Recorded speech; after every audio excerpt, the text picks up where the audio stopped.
I think shorebirds are one of the toughest groups of birds to identify for a lot of different reasons that we'll talk about, but if you look for a few key things, it can help you a lot.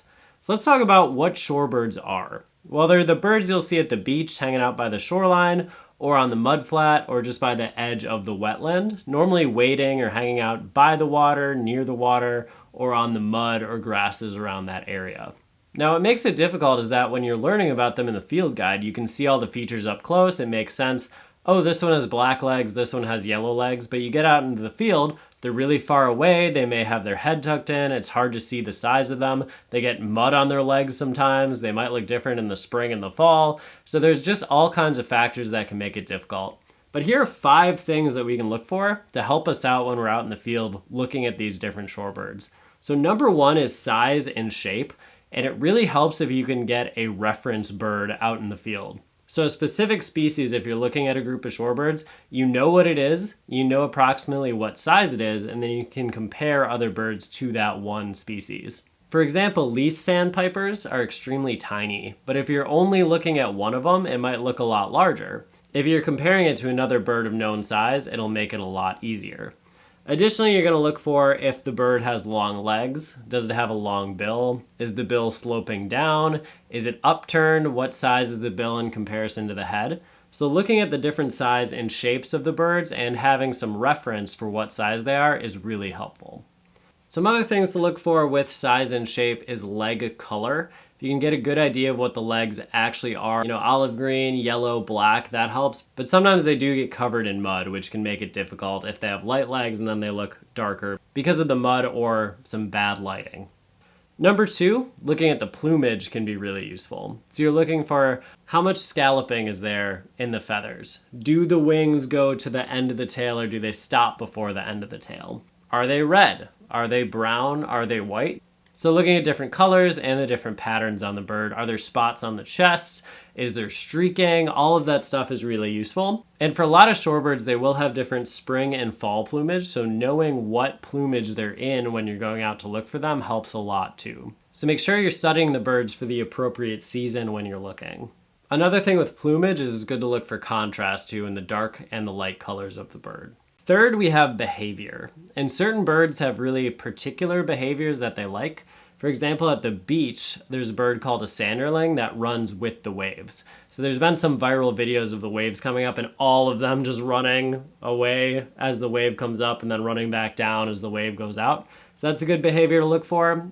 Some of the birds really like to probe with their bill, so they'll be almost looking like a sewing machine. Others like to just kind of pick at things, and we'll get into the different species that like to do these in a second. But looking at kind of their different feeding behavior, are they along the edge of the reeds? Are they more out in the open? Are they spinning around in a circle? So looking at what they do can help a lot. With behavior, it's also good to note if it's a large flock of birds. Sometimes birds prefer to be in groups, other species prefer to be solo. So that can give you some tips on what species it is as well. And then number 4 kind of goes with that too, with habitat. Some birds prefer the mudflat, some prefer the beach, some like the edge of the mudflat, some like the middle of the mudflat. So looking at where you're seeing that bird is super helpful too. And then finally, range. If you kind of know what to expect, if you look at the range maps, if you look at the reports online of these birds have been here, it can help you narrow down what to look for. And also, it's good to know the time of year because certain species will come in first before others.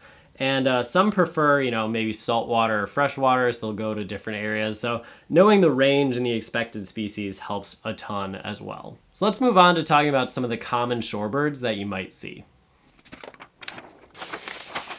So keep in mind that there are a lot of different shorebirds. These are just some of the more common ones you might see. So we're starting off with the sandpipers, which normally have longer, thinner bills and long legs. And some people call the little sandpipers peeps. So if you hear somebody say there were a lot of peeps, they're probably talking about smaller sandpipers. But a good one to know is the spotted sandpiper. And they'll often bob their back end when you see them, and they will be hanging out on the shorelines. So in addition to that tail bobbing, in the breeding season, they will have spots on the chest, which is where they get their name, spotted sandpiper. And I normally see them on kind of the edges. So they'll hang out on the edges of the mudflat, or they'll be hanging out on rocks or logs, and they'll have that bobbing tail motion. And then when they fly, they have kind of a kind of choppy flight, and they have some white on the rump as well. So all good things to look for with spotted sandpiper. And another one that behaves similarly is the solitary sandpiper, but they are normally hang out by themselves or just with like one other individual. And they look similar to the yellow legs, which we'll get to in a little bit. But they have a darker back, white eye ring. So solitary and spotted, they're kind of ones that hang out on the edges, and they'll normally be seen as single birds or in pairs. The least sandpiper is a good one to know because they're extremely tiny.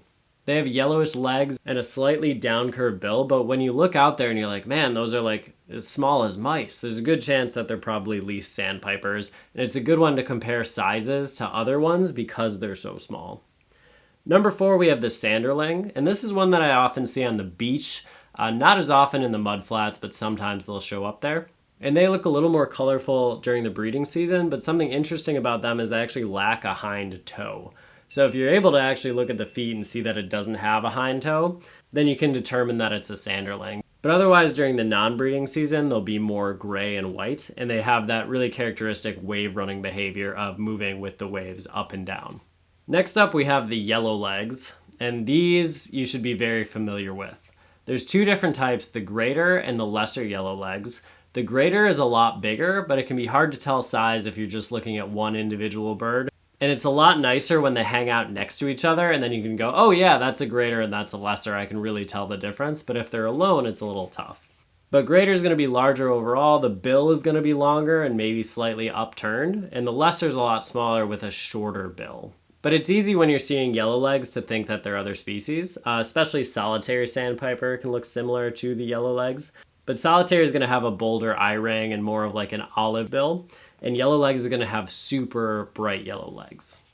And then number 6, we have the dunlin, and they're one of my favorites because they get a really dark stomach in the breeding season. So it's one feature you can look for and go, okay, I know for sure that's a dunlin. It has the really dark stomach.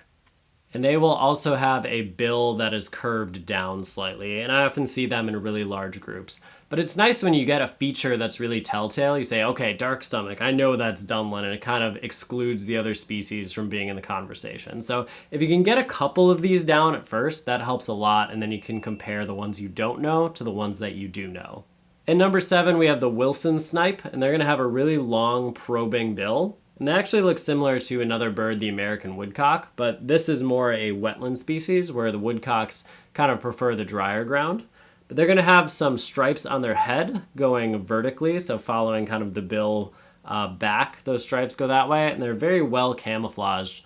And they will probe with a sewing machine motion. So they'll be kind of hanging out on the edges too, probing in the ground. And some other species that do that probing motion are the dowitchers. You have short-billed and long-billed dowitcher that can be really difficult to tell apart. That's probably for a more advanced shorebird video, but they also do that probing motion. Now let's move on to the plovers. And plovers, some people say plovers, either one is kind of accepted at this point, but they're a little more stout with a shorter bill. It's not as long as the sandpipers, and they're normally seen kind of picking at things. And the most common one that most people are familiar with is the killdeer, because they can be seen in fields, parking lots, not just the mud flats and the shore areas. So they'll have 2 black bands on the chest, brown on the back, kind of a reddish tail, and a red ring around the eye. So a pretty iconic species. They make the kill deer vocalization and also a D alarm call. So this is probably the shorebird that people are most familiar with, is actually a type of plover.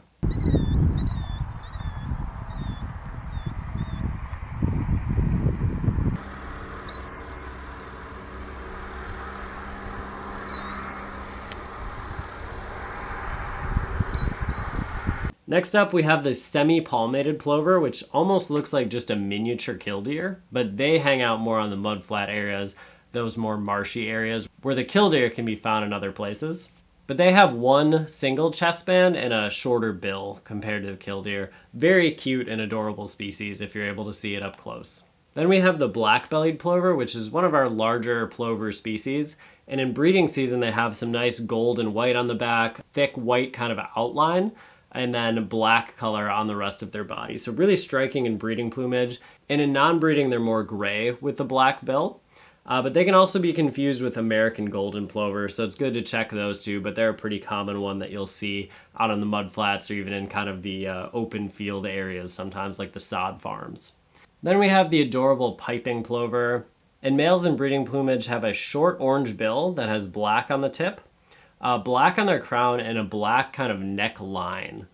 While in non-breeding, they lack a lot of those black accents. And they have yellowish orange legs, but unfortunately their range is really limited. But in some places they're actually pretty abundant, so they're a good one to know and to look out for. And then there are some others that look really distinctive, and it's great to know the really distinctive ones too, so you can just be like, oh, I know that, that's a such and such. So in this group we have oyster catchers. They're normally darker with a really long carrot-like orange bill. Then you have stilts. The most common one is the black neck stilt, black and white with a longer bill, bubblegum pink legs, pretty tall. So they're really distinctive if you see them out there. And then American avocets, which are like cinnamon white with some bluish legs and a really crazy looking upturned bill. It's a really distinctive silhouette. And then they're a little duller in their non-breeding plumage. So it's great to know the really common ones and the really distinctive ones, and then you can look at anything you don't know and compare it to those and kind of narrow it down from there.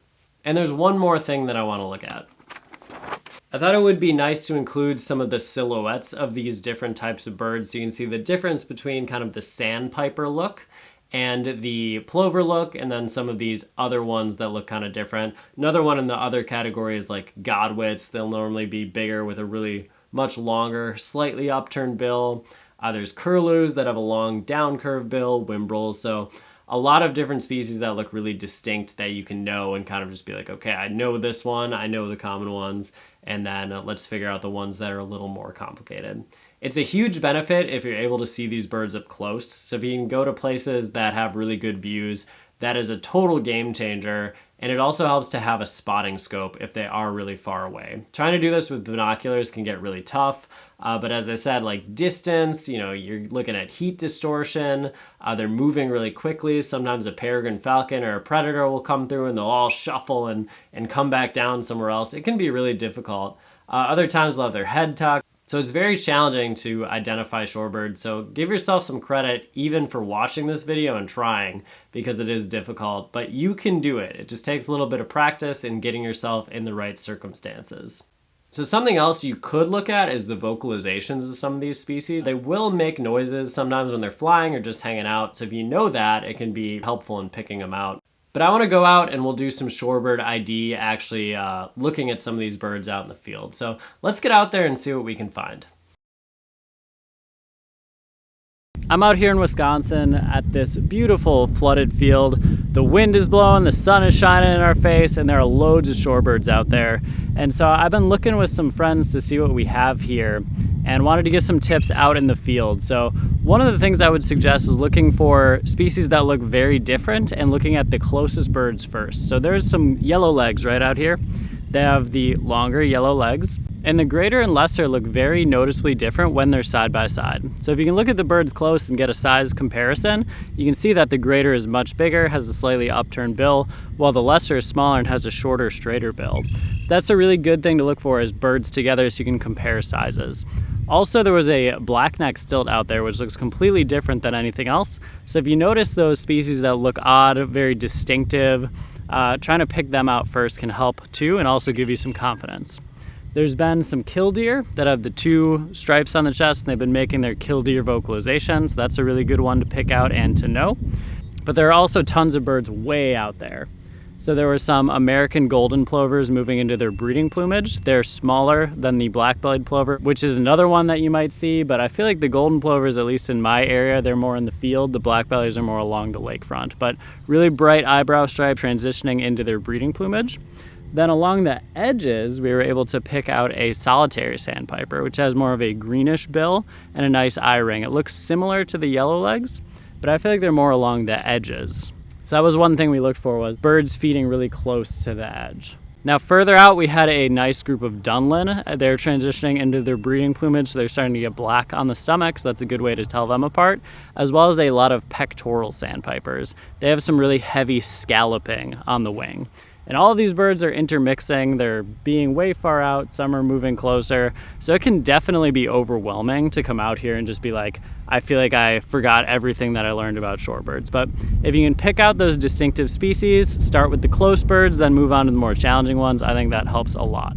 I hope you found this video helpful. And if you did, please give it a like, subscribe to the channel, and make sure to check out our other educational content. Thanks for watching. We'll see you next time on Badgerland Birding.